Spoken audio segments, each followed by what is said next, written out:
गर्मियों का सबसे खूबसूरत पौधा है एडेनियम। गुलाब की तरह सुंदर सुंदर फ्लावर्स आते हैं इस पर, इसीलिए इसका एक नाम डेजर्ट रोज भी है। आज की वीडियो में बताऊंगी सब कुछ इसके बारे में, इसकी केयर, रिपोर्टिंग तथा इसके सॉइल मिक्स कैसे बनाएं वो भी बताऊंगी। तो चलिए देर ना करते हुए फटाफट से वीडियो स्टार्ट करते हैं। हेलो फ्रेंड्स, मैं नीता और आप देख रहे हैं नीता सिंह दिल की बात। फरवरी मार्च का महीना सबसे अच्छा होता है इनकी प्रूनिंग और रिपोर्टिंग के लिए, जिसके बाद इन पर मल्टीपल सूट निकलेंगे और न्यू सूट्स पर ही ढेरों कलियां भी आएंगी। हर साल इनकी रिपोर्टिंग करना चाहिए। इसके दो फायदे हैं। पहला तो ये कि हर रिपोर्टिंग के बाद इनके कॉर्डेक्स को थोड़ा थोड़ा ऊपर उठाकर नए पॉट में लगाया जाता है, जिससे विजिबल कॉर्डेक्स का साइज भी बढ़ता जाता है। जैसा कि इस एडेनियम का कॉर्डेक्स आप देख ही पा रहे होंगे कि मिट्टी के ऊपर कितना छोटा सा दिख रहा था, पर मिट्टी के नीचे कितना डेवलप्ड हो चुका है। तो इसे पॉट में लगाते समय थोड़ा ऊपर उठाकर लगाएंगे तो बड़ा सा कॉर्डेक्स दिखेगा। हर रिपोर्टिंग के समय इसी प्रक्रिया को दोहराना है। रिपोर्टिंग का दूसरा और सबसे इम्पोर्टेंट फायदा यह है कि अगर मिट्टी के अंदर कॉर्डेक्स सड़ गल रहा हो, फंगस लग गया हो, तो समय रहते पता चल जाता है और हम उसका उपचार करके उसे मरने से बचा पाते हैं। यह सारे काम फरवरी मार्च के अलावा सितंबर अक्टूबर में भी किया जा सकता है, यानी कि डोरमेंसी में जाने के पहले कर ले या डोरमेंसी से निकलने के बाद। कॉर्डेक्स ठीक ठाक कंडीशन में है कि नहीं, कहीं कोई इन्फेक्शन तो नहीं हो गया, यह जानने के लिए पौधों को पानी में अच्छी तरह धो ले। धोकर मिट्टी साफ कर लेने से रूट प्रूनिंग में भी सहूलियत हो जाती है। प्रूनिंग के पहले टूल्स को अच्छी तरह डिसइंफेक्ट कर लें। इसके लिए डेटॉल, हाइड्रोजन पेरोक्साइड या सैनिटाइजर किसी भी चीज का इस्तेमाल किया जा सकता है। अगर आपको लगे कि कॉर्डेक्स नीट एंड क्लीन नहीं दिख रहा है तो उन पर निकले एक्स्ट्रा रूट्स को कट करके हटा सकते हैं। रूट प्रूनिंग के बाद फूलों और कलियों का मोह त्याग करते हुए ब्रांचेस को भी कट कर देना है। एक बार को दिल तो दुखता है, पर हमारे प्लांट्स की सेप बहुत अच्छी हो जाती है तथा फ्लावरिंग को भी बूस्ट मिलता है।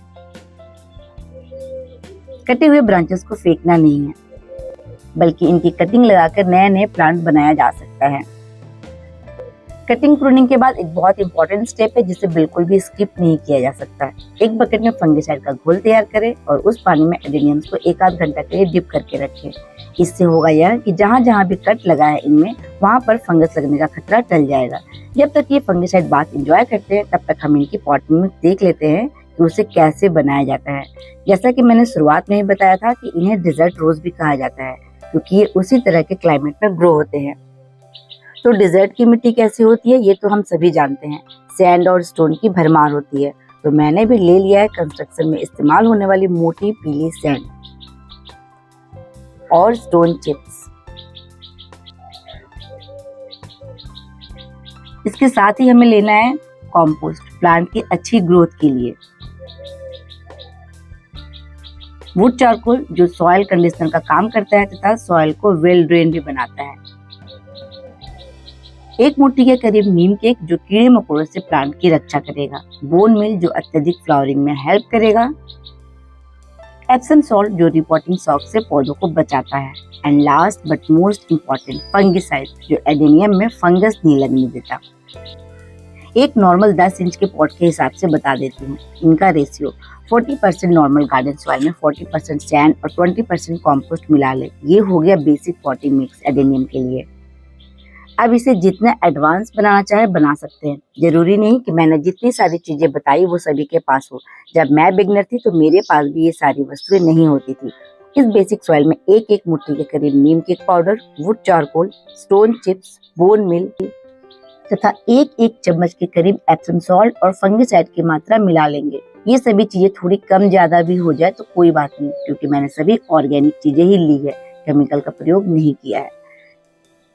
एडेनियम के लिए हमेशा सैलो पॉट का चुनाव करना चाहिए, यानी कि पॉट की हाइट तो कम हो पर चौड़ाई अधिक हो, जिससे इनकी रूट को फैलने के लिए अधिक जगह नहीं मिलती, जिस कारण एडेनियम अपनी एनर्जी रूट को ग्रो करने के बजाय कॉर्डेक्स को ग्रो करने में लगाता है। रूट प्रूनिंग के दौरान जहाँ जहाँ कट मार्क लगा है वहाँ पर फंगिसाइड पाउडर लगा लेती हूँ, ताकि डबल सिक्योरिटी हो जाए। कॉर्डेक्स की ग्रीन पार्ट तक मिट्टी के बाहर था तथा येलो कलर वाला पार्ट मिट्टी के नीचे था। रिपोर्टिंग के बाद बाहर निकालने के कारण कॉर्डेक्स का साइज 2 गुना हो चुका है।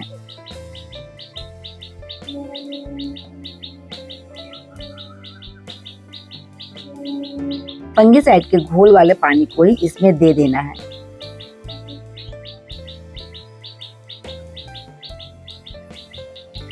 ये कुछ स्टोन चिप्स हैं जो मिट्टी और बालू को छानने के बाद मुझे मिले हैं। इससे डेकोरेशन कर देने से प्लांट तो सुंदर लगता ही है, साथ ही ऊपर से मिट्टी भी नहीं बहती। रिपोर्टिंग के बाद 4-5 दिनों के लिए पौधे को किसी छायादार स्थान पर रखना चाहिए। और ये कुछ दिनों बाद का रिजल्ट। एडेनियम डेजर्ट का पौधा है, इसलिए अधिक धूप और गर्मी वाला मौसम पसंद करता है। तो आप इसे ऐसी जगह पर रखें जहां पूरे दिन की धूप मिलती रहे। डेजर्ट में कम पानी मिलने के कारण वहां के जानवर और पौधे अपने आप को उसी के अनुरूप ढाल लेते हैं। तो यही रीजन है कि इसका तना इतना मोटा हो जाता है, जिसे हम कॉर्डेक्स कहते हैं। और ये इसमें ही पानी स्टोर करके रखता है, यानी कि इसे बार बार पानी देने की जरूरत नहीं। ओवर वाटरिंग से इसका कॉर्डेक्स सड़ गल जाता है।